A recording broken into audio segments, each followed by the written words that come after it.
7. But she went to the beach with Dick next morning with a renewal of her apprehension that Dick was contriving at some desperate solution. Since the evening on Golding's yacht she had sensed what was going on.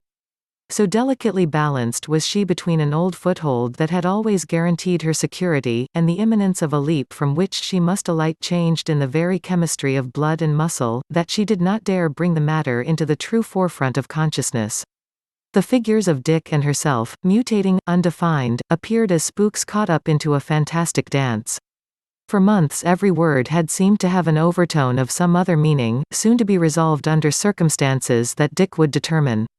Though this state of mind was perhaps more hopeful, the long years of sheer being had had an enlivening effect on the parts of her nature that early illness had killed, that Dick had not reached, through no fault of his but simply because no one nature can extend entirely inside another. It was still disquieting. The most unhappy aspect of their relations was Dick's growing indifference, at present personified by too much drink. Nicole did not know whether she was to be crushed or spared. Dick's voice, throbbing with insincerity, confused the issue. She couldn't guess how he was going to behave next upon the tortuously slow unrolling of the carpet, nor what would happen at the end, at the moment of the leap. For what might occur thereafter she had no anxiety. She suspected that that would be the lifting of a burden, an unblinding of eyes. Nicole had been designed for change, for flight, with money as fins and wings. The new state of things would be no more than if a racing chassis, concealed for years under the body of a family limousine, should be stripped to its original self. Nicole could feel the fresh breeze already, the wrench it was she feared, and the dark manner of its coming. The divers went out on the beach with her white suit and his white trunks very white against the color of their bodies. Nicole saw Dick peer about for the children among the confused shapes and shadows of many umbrellas, and as his mind temporarily left her, ceasing to grip her, she looked at him with detachment, and decided that he was seeking his children, not protectively but for protection. Probably it was the beach he feared, like a deposed ruler secretly visiting an old court. She had come to hate his world with its delicate jokes and politenesses, forgetting that for many years it was the only world open to her.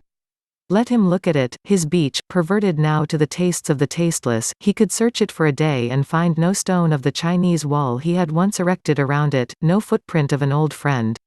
For a moment Nicole was sorry it was so, remembering the glass he had raked out of the old trash heap, remembering the sailor trunks and sweaters they had bought in a nice back street, garments that afterward ran through a vogue in silk among the Paris couturiers, remembering the simple little French girls climbing on the breakwaters crying, "Dites donc.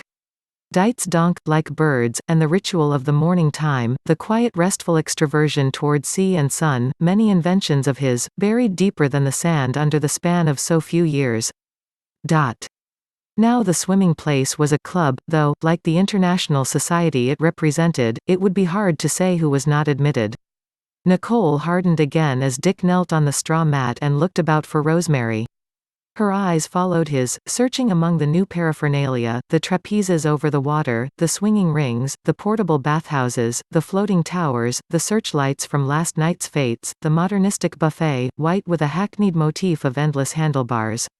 The water was almost the last place he looked for Rosemary, because few people swam any more in that blue paradise, children and one exhibitionistic valet who punctuated the morning with spectacular dives from a 50-foot rock. Most of Goss's guests stripped the concealing pajamas from their flabbiness only for a short hangover dip at 1 o'clock. "There she is," Nicole remarked. She watched Dick's eyes following Rosemary's track from raft to raft, but the sigh that rocked out of her bosom was something left over from 5 years ago. "Let's swim out and speak to Rosemary," he suggested. "You go." "We'll both go." She struggled a moment against his pronouncement, but eventually they swam out together, tracing Rosemary by the school of little fish who followed her, taking their dazzle from her, the shining spoon of a trout hook. Nicole stayed in the water while Dick hoisted himself up beside Rosemary, and the two sat dripping and talking, exactly as if they had never loved or touched each other. Rosemary was beautiful. Her youth was a shock to Nicole, who rejoiced, however, that the young girl was less slender by a hairline than herself. Nicole swam around in little rings, listening to Rosemary, who was acting amusement, joy, and expectation, more confident than she had been 5 years ago. "I miss Mother so, but she's meeting me in Paris, Monday." 5 years ago you came here," said Dick. "And what a funny little thing you were, in one of those hotel peignoirs. How you remember things. You always did, and always the nice things." Nicole saw the old game of flattery beginning again and she dove underwater, coming up again to hear, "I'm going to pretend it's 5 years ago and I'm a girl of 18 again. You could always make me feel some kind of happy way, you and Nicole. I feel as if you're still on the beach there, under one of those umbrellas, the nicest people I'd ever known, maybe ever will." Swimming away, Nicole saw that the cloud of Dick's heartsickness had lifted a little as he began to play with Rosemary, bringing out his old expertness with people, a tarnished object of art. She guessed that with a drink or so he would have done his stunts on the swinging rings for her, fumbling through stunts he had once done with ease. She noticed that this summer, for the first time, he avoided high diving. Later, as she dodged her way from raft to raft, Dick overtook her. "Some of Rosemary's friends have a speedboat, the one out there. Do you want to aquaplane? I think it would be amusing." Remembering that once he could stand on his hands on a chair at the end of a board, she indulged him as she might have indulged Lanier. Last summer on the Zuger Sea they had played at that pleasant water game, and Dick had lifted a 200-pound man from the board onto his shoulders and stood up. But women marry all their husbands' talents and naturally, afterwards, are not so impressed with them as they may keep up the pretense of being. Nicole had not even pretended to be impressed, though she had said yes to him, and yes, I thought so too. She knew, though, that he was somewhat tired, that it was only the closeness of Rosemary's exciting youth that prompted the impending effort. She had seen him draw the same inspiration from the new bodies of her children and she wondered coldly if he would make a spectacle of himself. The divers were older than the others in the boat, the young people were polite, deferential, but Nicole felt an undercurrent of, "Who are these numbers anyhow?" and she missed Dick's easy talent of taking control of situations and making them all right. He had concentrated on what he was going to try to do. The motor throttled down 200 yards from shore and one of the young men dove flat over the edge. He swam at the aimless twisting board, steadied it, climbed slowly to his knees on it, then got on his feet as the boat accelerated. Leaning back he swung his light vehicle ponderously from side to side in slow, breathless arcs that rode the trailing side swell at the end of each swing.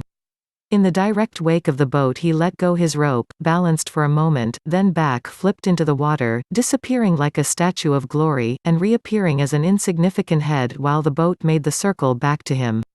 Nicole refused her turn, then Rosemary rode the board neatly and conservatively, with facetious cheers from her admirers. 3 of them scrambled egotistically for the honor of pulling her into the boat, managing, among them, to bruise her knee and hip against the side. "Now you, doctor," said the Mexican at the wheel. Dick and the last young man dove over the side and swam to the board. Dick was going to try his lifting trick and Nicole began to watch with smiling scorn. This physical showing off for Rosemary irritated her most of all. When the men had ridden long enough to find their balance, Dick knelt, and putting the back of his neck in the other man's crotch, found the rope through his legs, and slowly began to rise. The people in the boat, watching closely, saw that he was having difficulties. He was on one knee, the trick was to straighten all the way up in the same motion with which he left his kneeling position. He rested for a moment, then his face contracted as he put his heart into the strain, and lifted. The board was narrow, the man, though weighing less than 150, was awkward with his weight and grabbed clumsily at Dick's head.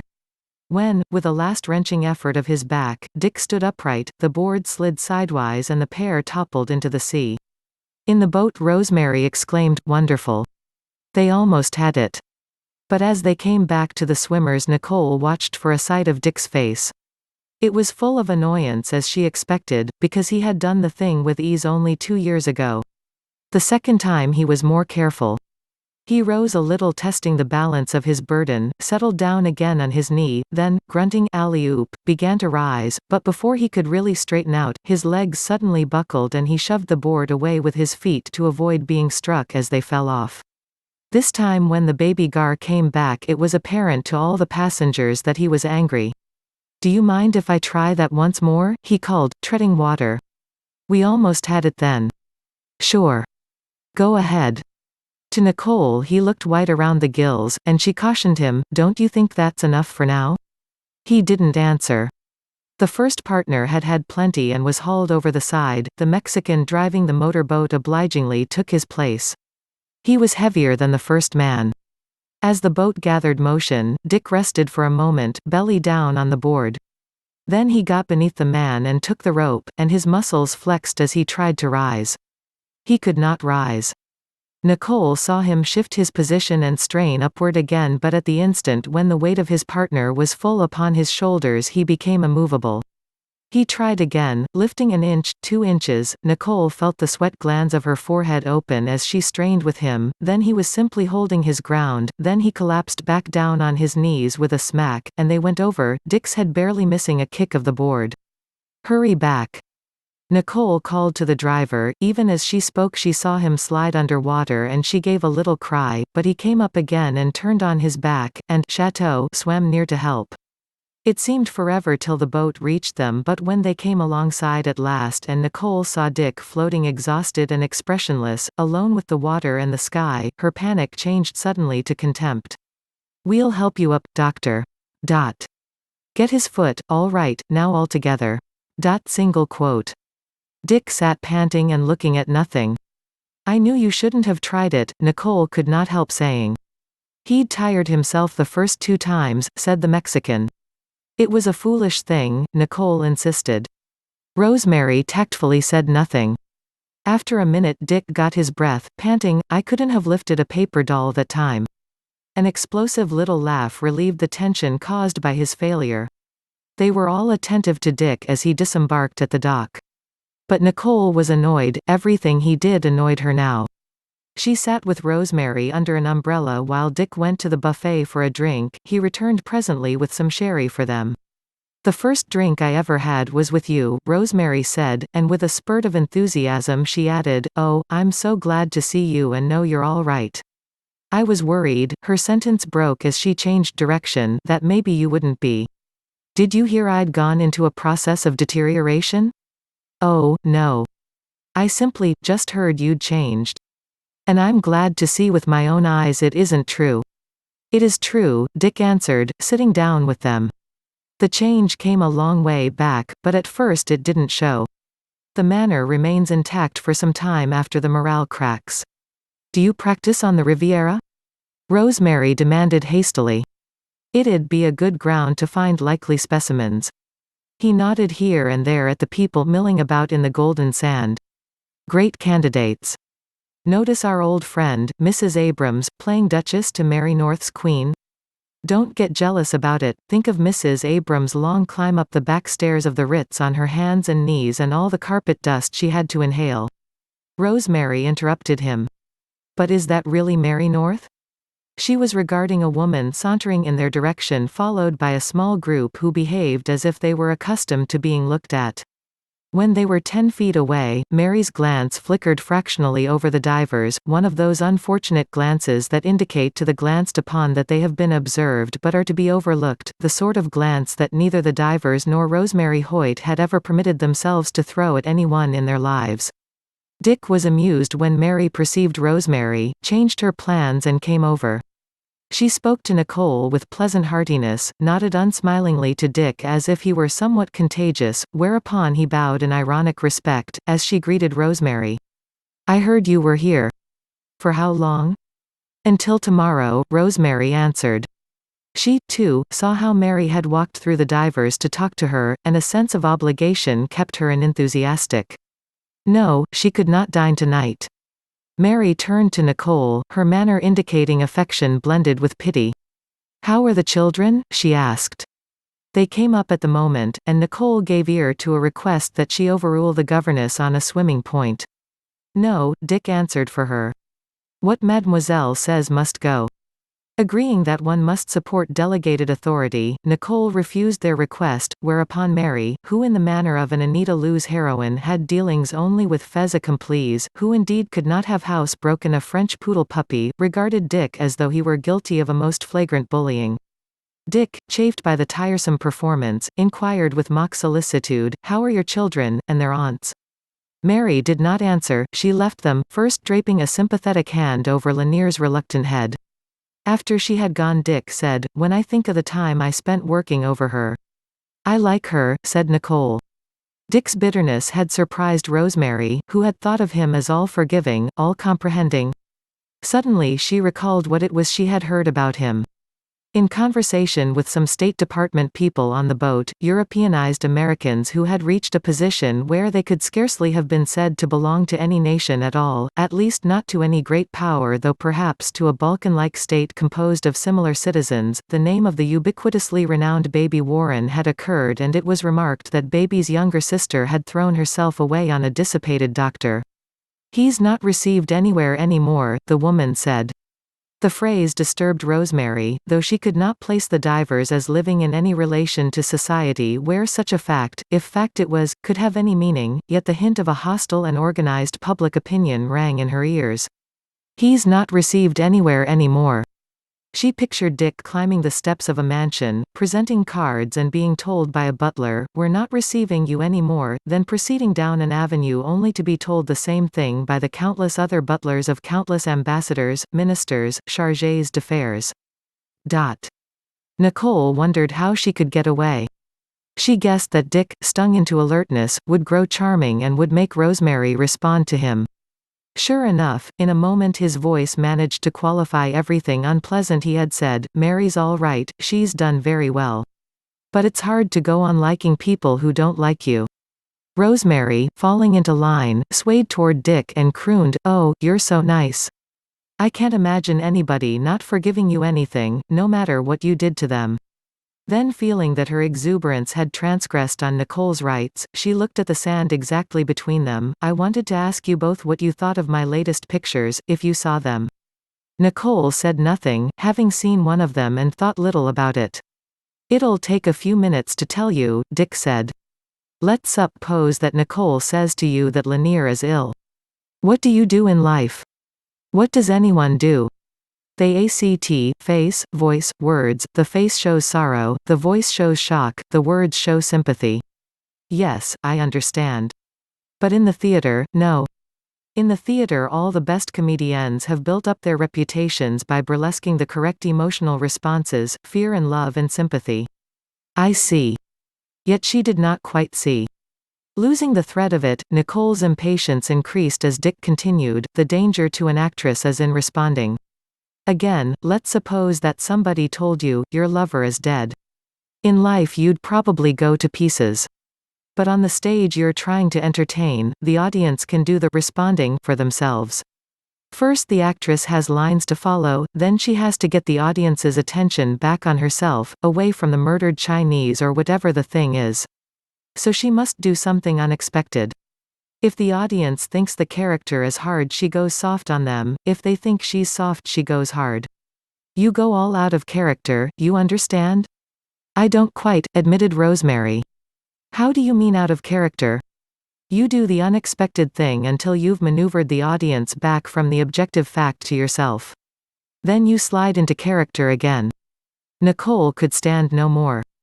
She stood up sharply, making no attempt to conceal her impatience.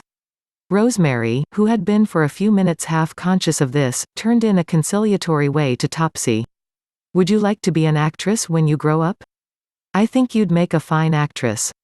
Nicole stared at her deliberately and in her grandfather's voice said, slow and distinct, "It's absolutely out to put such ideas in the heads of other people's children. Remember, we may have quite different plans for them." She turned sharply to Dick. "I'm going to take the car home. I'll send Michelle for you and the children." "You haven't driven for months," he protested. "I haven't forgotten how." Without a glance at Rosemary, whose face was responding violently, Nicole left the umbrella. In the bathhouse, she changed to pajamas, her expression still hard as a plaque. But as she turned into the road of arched pines and the atmosphere changed, with a squirrel's flight on a branch, a wind nudging at the leaves, a cock splitting distant air, with a creep of sunlight transpiring through the immobility, then the voices of the beach receded, Nicole relaxed and felt new and happy, her thoughts were clear as good bells, she had a sense of being cured and in a new way. Her ego began blooming like a great rich rose as she scrambled back along the labyrinths in which she had wandered for years. She hated the beach, resented the places where she had played planet to Dick's son. Why, I'm almost complete, she thought. I'm practically standing alone, without him. And like a happy child, wanting the completion as soon as possible, and knowing vaguely that Dick had planned for her to have it, she lay on her bed as soon as she got home and wrote Tommy Barbin in Nice a short provocative letter. But that was for the daytime. Toward evening, with the inevitable diminution of nervous energy, her spirits flagged, and the arrows flew a little in the twilight. She was afraid of what was in Dick's mind. Again she felt that a plan underlay his current actions, and she was afraid of his plans. They worked well and they had an all-inclusive logic about them which Nicole was not able to command.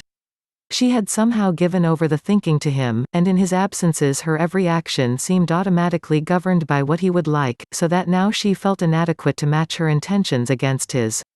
Yet think she must. She knew at last the number on the dreadful door of fantasy, the threshold to the escape that was no escape. She knew that for her the greatest sin now and in the future was to delude herself. It had been a long lesson, but she had learned it. Either you think, or else others have to think for you and take power from you, pervert and discipline your natural tastes, civilize and sterilize you. They had a tranquil supper with Dick drinking much beer and being cheerful with the children in the dusky room. Afterward he played some Schubert songs and some new jazz from America that Nicole hummed in her harsh, sweet contralto over his shoulder. Thank Y, Father R. Thank Y, Mother R. Thanks for meeting up with one another. I don't like that one, Dick said, starting to turn the page. Oh, play it, she exclaimed. Am I going through the rest of life flinching at the word Father? Thank the horse that pulled the buggy that night. Thank you both for being just a bit tight. Later they sat with the children on the Moorish roof and watched the fireworks of two casinos, far apart, far down on the shore. It was lonely and sad to be so empty-hearted toward each other. Next morning, back from shopping in Cannes, Nicole found a note saying that Dick had taken the small car and gone up into Provence for a few days by himself. Even as she read it, the phone rang. It was Tommy Barbin from Monte Carlo, saying that he had received her letter and was driving over. She felt her lips warmth in the receiver as she welcomed his coming.